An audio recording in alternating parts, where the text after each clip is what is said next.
Craveable Podcast, Season 2, Episode 3, Food Matters, Part 1. 1, 2, 3, 4.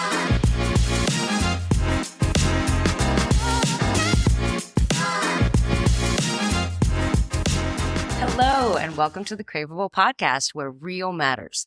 We are your hosts, Ben and Katie, and the show is brought to you by Fossil Farms. We are very excited, I speak for Ben here, to say that we have a wonderful special guest on the program with us, Mr. Ben Del Coro. Woohoo, you're not more excited than I am. Welcome to the podcast, Ben. Well, thank you. It's about time. It's great to have you on here. We're very doubling up. excited. Yeah, double Bens. So today we are going to talk about, we've had a very broad title to this episode, and this is just part 1, but we're talking about food matters. Why, how, problems, solutions, Ben's thoughts and opinions, other Ben's thoughts and opinions. Dangerous. I got lots. Yeah. But I think we should start with an intro Okay. for Ben Del Coro. And I'm going to have, you've been working with him slightly longer than I have, so I'll have the intro land in your lap. But I think it goes without saying, and we're going to do a little bit of brown nosing here. Sorry, Ben, but everybody in this yourself. building loves BDC, is Oh, colloquially you're making known me as. blush. Ben Del Coro has been our dear leader for quite some time. I thought I was doing the intro. I'm just You're right. kidding, I'm just I kidding. got excited, but that's kind of the thing, and that's kind of where it speaks to for us, is that everybody here loves Ben. He's a pedagogue to myself, a mentor A what? to Katie and He's myself, a being pedagogue, verbose. a teacher. You're using big words today. It's man. Yeah, verbose. breaking them out for you, man. I did But not bring my Katie, vocabulary book. Tell us a little bit about Ben Del Coro, Yeah. because he can't do it So this himself, is Ben Del apparently. Coro. Last name is 2 words. Don't get it wrong. And he is our vice president of sales and marketing for the entire company. And Ben has been my direct boss and a lot of other things for about 7 years now. Weird. We work very closely together. We do. Um, Can't do anything without Thanks for making Katie. it weird, though, Ben. Gosh, count on you for that. So yeah, Ben is a huge part of this company. I think he's got hands in pretty much every department, and it's very, very exciting to have you on the show. I'm really excited to be here. I'm excited for this topic, and thank you for the accolades. Brown nose absolutely noticed and noted. But no, honestly, it's a lot of fun to work with you guys. I mean, Katie, I can't function without you. Thank you. And Ben, it's we get engrossed in great conversations. For sure. It's a pleasure. It's a pleasure. And we got a road trip coming up. And I I am cannot terrified. wait. Can Yeah. you guys record that trip, please? I We mean, probably should. seriously, for the Maybe. listeners, if you heard half the conversations that I hear snippets of from I can't. They're Sometimes. private. Nobody Yeah. needs that deep of a We got dive. 4 hours. A Wow. lot of aliens. To be a fly in the car. Anyway, we're digressing. So we're talking about food matters. Food matters. Food does matter. It does. It matters for a lot of reasons. It's a pretty broad topic. So I don't know what stones we want to skip across first. It's right? hard to begin with. I think you and I spoke briefly on the topic, and you touched on something interesting, and I think we should start there. And that is that our food system exists, but doesn't support the people who support that system. Yeah. Let's start with the beginning. Let's put the chicken before the egg, so to speak. And so who's raising the chicken? Who's getting the short end of the stick? Well, depending on where we look at the industry, but starting from the farmer. Yeah. Where's the equity begin when the people who put their hands on our food can't get their hands on food? So to speak. it's interesting, right? The food deserts and where they're located largely in this country is mostly centered around where food production happens, right?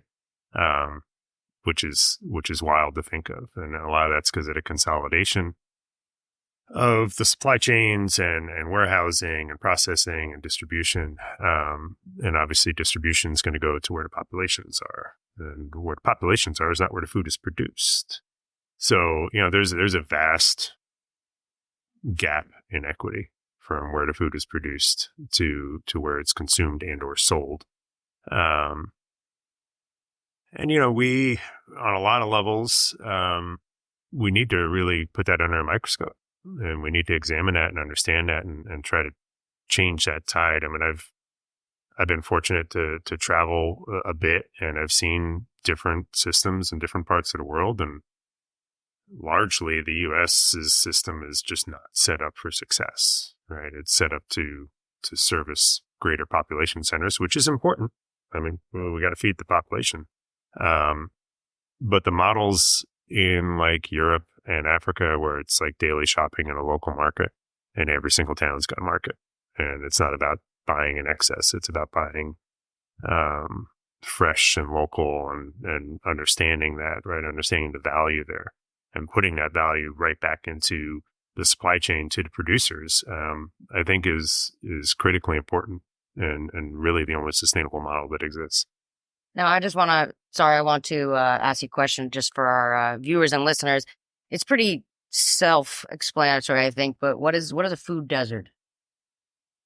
So as defined broadly, there are areas in the country where the population is 1 to 10 miles away from a grocery store, generally low income, and also low access to an automobile or transportation.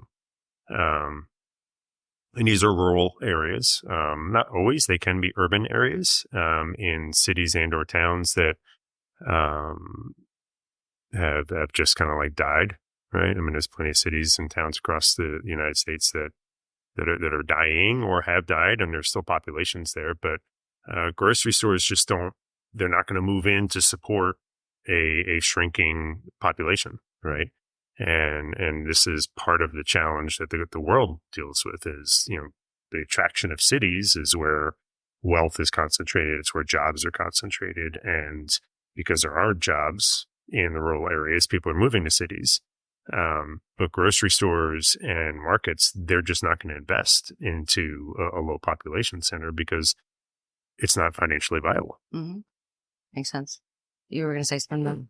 No, but I wasn't. I was going to kind of have some of the same things. Maybe we define some things just so the viewers or listeners kind of know where we're going. But food desert is an interesting place to start too, because in my mind, beside just that definition, I think from my perspective here in North Jersey, it's going somewhere that doesn't have access to, say, like 100 different ethnic cuisines like we would in our area, or the litany of grocery stores, or even specialty food stores. Like if I can't find something at a broad line grocery store, I can go to a German or Korean or Chinese or Japanese supermarket and get exactly what I need. But even more so than that, there's places in this country where they don't even have a Walmart, which is the second largest employer in the country behind the Department of Defense.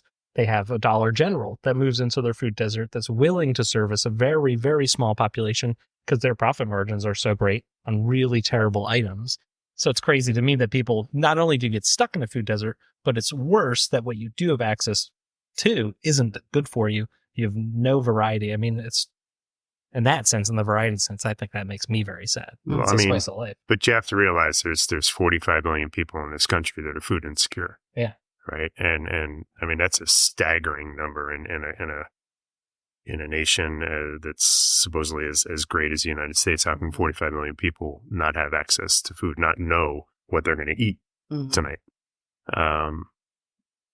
That shouldn't exist, right? It shouldn't exist in the same ecosystem where people can go to a big box store like a Costco or a Sam's Club and buy, 40 pounds of cheese that they're only going to eat half of and waste, right? Yeah, so I mean, it's a double-edged sword. It really is.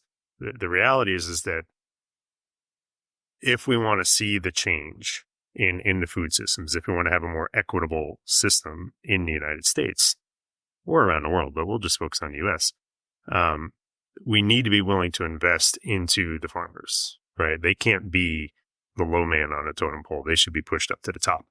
And they need to have a focus point on them. They need to be able to be financially sustainable, right? Sustainability goes way beyond just having green grass and clean water. They have to be financially sustainable. And the true cost of food in this country isn't, $1.99 chicken breast at the supermarket, right? That's not the real cost of it. That cost is largely mitigated, right, and subsidized, and it's not getting to the farmer. And so if we want to see real change in food equity, if we want to see real change in our food systems, we need to be willing to invest into the farmers and the producers and make sure that they're financially sustainable. If they're financially sustainable, over time, you'll see these food deserts shrink and some of them disappear, right? Because those businesses, those farms will grow. They'll have higher employment. They'll be able to pay better wages, right? And they themselves will invest in their communities. And that's the reverse of what's happening currently. Yeah. You know, currently, the farmers, the producers, they're getting the short end of the stick. And there's so many links in the chain between the farmer and the consumer, and every link needs to get a margin. Right. That was going to be my question, is like, how do you get it to reverse back to the farmer when the farmer could, or with the technology changing, when you could push the farmer out and do like some sort of like vertical farming or something like that when we get to that point? I mean, look, it almost feels like too late, right? There's like 3 or 4% of our tax dollars go to subsidize our food system, right? So, I mean, we pay a lot of taxes in this country. What if that 3 or 4% actually landed in the farmer's pocket, Right. as opposed to through subsidies, right? Would the American consumer be willing to spend 3 or 4% more? I mean, we just went through 20% inflation over the past 2-3 years. Apparently, we're willing to spend 20% more, because it's not like any sales slowed down. It's not like our population is slowing down because of cost of food, right? So, to me, I don't know. For me and my family, I choose my food that I feed my family carefully and thoughtfully, and I just want to know that it makes a difference, and I'm willing to spend more for a quality ingredient that has some integrity and value behind it.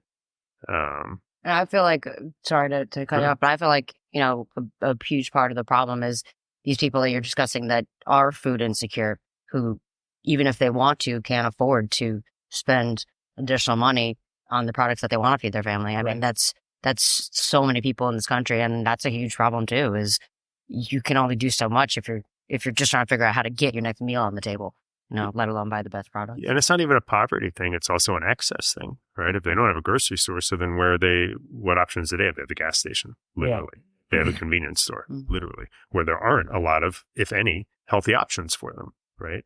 And that's just, that shouldn't exist, especially in areas where they're producing the food, right? Like, that's crazy. It's absolutely insane to me.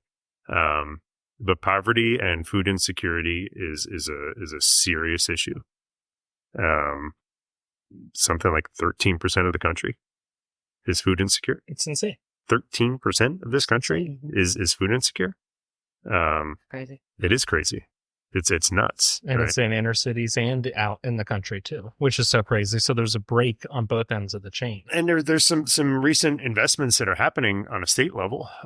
New Jersey just invested $5.5 million to try and solve some food desert issues that are happening here in our state. Yeah, the most densely populated state in the country. Insane. We have food deserts here. Atlantic City, which is wild. But Atlantic City does not have a functioning grocery store in like 3 years.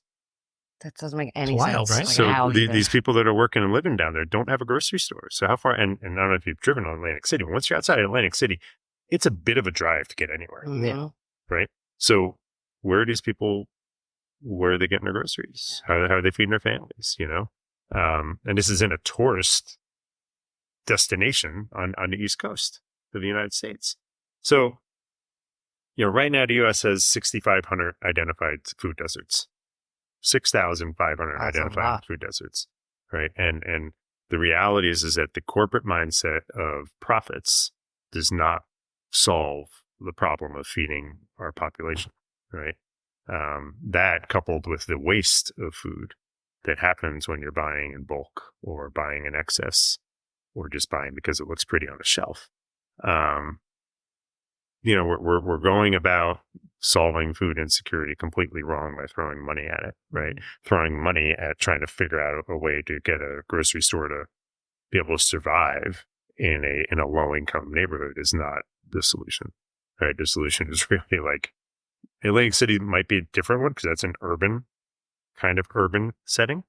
But there shouldn't be the poverty in an area that's loaded with gambling. Where people are coming in and spending God knows how much money on a hotel room and bottle service and blah, blah, blah. Like, why can't the workers get a living wage where they can actually afford decent food? And it's the allocation of the money is never correct. There's always someone in the chain that's taken from it. Absolutely. human fallibility, right? Very sad. So let's pick up. Let's change that. We went downhill really quick there, right? So, I mean, the reality is that consumers are waking up, right? They are largely trying to pay more attention to what they put into their bodies, to how they access food, to putting a farmer first, or at least with that type of mindset, right? With the cost of food and the way that it has risen, consumers are willing to spend the money. That's obvious, right? I mean, I don't know that I cut down my food purchases any in the past 2 years, right? But it'll cost 20% more. Right. Right. So obviously consumers are willing to spend the money on it. It's just about making them conscious about what they're spending their money on and where their money's actually going. You two know this, but the listeners don't. Like, in my spare time, I run a farmer's market specifically for this reason, right? Do the whole show yourself. I was about to jump on that one. Because you put back into your community. And I think that's really important, because that takes a lot of effort. I think we're just kind of skirting around the issues that doing all these things takes a lot of work that some people aren't willing to do. But how much work is it for you? I mean, from what I hear, every Saturday for the past 13 years. 13 years. But yes, it does take work, but it needs to be a collective effort, right? It can't just fall on one or two people. Like, if we really want change in food equity and food access to good food in this country, everyone's got to be willing to put in that effort. Not just a politician, not just Washington, D.C., not the USDA, not just a handful of do-gooders. We all got to be willing to push the envelope and say, no, we demand change, period. And I definitely think you're right about, consumers trying to wake up. And I know this isn't a slightly different vein, because I'm going to reference eating out, but I remember you said, Ben, I think it was last week, you said to me, you read somewhere that there was a survey and more people would prefer to go out and, have a nice, whatever, steakhouse dinner at an expensive restaurant less frequently than, go out to. Yeah, get their value for something good. And then experience and things like that. I mean, instead of going to a mid-tier restaurant, if you're paying $20 for an okay burger, wouldn't you have rather spent $24 for one of the best burgers you've had all year? Yeah, and I think that can translate into, it's a little different when we're talking about restaurants, I think, but, that can translate into the decisions made at the grocery store, and also what we're always saying about eat less meat, but better meat. It's like, definitely taking that. I don't need to have, this whatever 12-ounce steak. Like, I'm okay to spend this money and have my 6-ounce steak. So you just like absolutely hit something that I want to touch on. Is part of it's also the American eating habits. Yeah. Right. Is we can afford to have higher quality food if we eat in balance, right? And it isn't about more food, right? Because that's the topic for a whole nother show, right? It's not about the production of more food. It's about the production of higher quality food and eating that in balance, right? Eating an appropriate portion that is nourishing our bodies. If we can figure out a way to get the access of the high quality food to the people that need it, and then create an education around, like, hey, you don't need a 16-ounce ribeye. Don't get me wrong. Every once in a while, I'll go all in, right? I'll go full Monty. But it's just not the way that we're designed to eat. The human body isn't designed for that, right? So be more vegetable focused, have high-quality grains, and have some high-quality meat, right? But in proportion. It doesn't end up being that expensive, right? No, not at all. Right. It's much cheaper doing it that way. I have to say that, like, especially ever since starting to work here, it's amazing how much better I personally feel after consuming a thoughtful portion of a great protein. Like, I've probably literally used this exact example in this podcast before, but the open aliens that we have here, it's 3 little 4-ounce steaks, and I thaw all of them and I cook them up, and my boyfriend and I each get 1.5, and that's 6 beautiful ounces of this lean, awesome elk meat. And it's not like this huge portion on the plate, but you eat it with your meal and it's like, wow, that was great. I feel great. I feel better. And I think a lot of people don't have access to that, or they're not open to that. And, they don't know. They don't even know that you can get it. Yeah. And so that's the food equity part, is that if people who wanted to try those things and eat something healthy, and then they get to the counter and they put those elk medallions in front of the register, that's the last end of it, where they're probably going to make the decision not to go with something like the elk. And I know, and I totally understand supply chain and scaling and things like that. But how do you get people? What's the first step when we're just talking about beef, chicken, and pork? How do you get them away from what we in this room would consider like the bad meat? How do you begin there? Especially, I think you need to. I think we really need to understand that food insecurity starts at poverty, right? And so it's not just about like, sure, well, would I love for everyone to have access to elk? Yeah, but can they afford it? Right. Yeah. The food insecurity issue is happening in households that are earning $25,000 or less. That's why they can't afford a car. Right. It's why they're living where they are, because it's inexpensive. So, and it's not necessarily an employment issue. It's are we investing our dollars to the greater benefit, right? And I don't want to be utopian about it, but like, we do have a growing population that has to be fed, right? And we have an aging generation of farmers that isn't necessarily being replaced at the same pace that they're retiring, right? Land is incredibly expensive, right? So we need to invest in our food systems. We need to make conscious choices about how our food is produced. The challenges that exist is economies of scale, right? The big distribution and warehousing operations have such economies of scale that they're able to drive the costs down. Your Walmart scenario, right? Whereas the small mom and pop shop in a small town in New Mexico that has a population of 100 people, where there just isn't any income or very low income, that store can't compete, right? Much less can they get deliveries regularly, right? But can they compete on a price level where their community can afford to eat well, and that business operator can stay in business, right? Because that's the challenge, right? Is it's not just about feeding the population. It's that whoever is going to take the chance to build a retail market in these communities, they have to make money. They have to be financially solvent. So the issue is really the poverty, because that's what's creating these food deserts, because the businesses can't survive in these communities. So if we need more food to be produced, I would say, like, well, how do we get these low-income communities to be producing our food and make sure that they're producing great food, and invest into that, make them financially viable, so that, hey, now they're not below that $25,000 poverty line. Maybe they're at $35,000. To us, that doesn't sound like a big jump, right? Living in northern New Jersey, but to them, that's a 30% increase. It's almost $1,000 a month. That's huge. Right? It's massive, right? And so, like, that's not a huge difference in the cost of food, right? A household that's making $25,000 versus $35,000, $10,000 more, they could go out and farm 5 acres and grow beautiful carrots or celery or whatever it is, right? The cost that ends up coming to the consumer is negligent. It's minimal, right? It's a small, tiny investment into the future and trying to solve this food inequity. Yeah. I think, I'm curious here, like, so where do we think this starts? Does this start with policy? Does this start with the people who can afford to, spending money on better products? How can the individual consumer, let's say they really want to help. What can they do? Can they do it?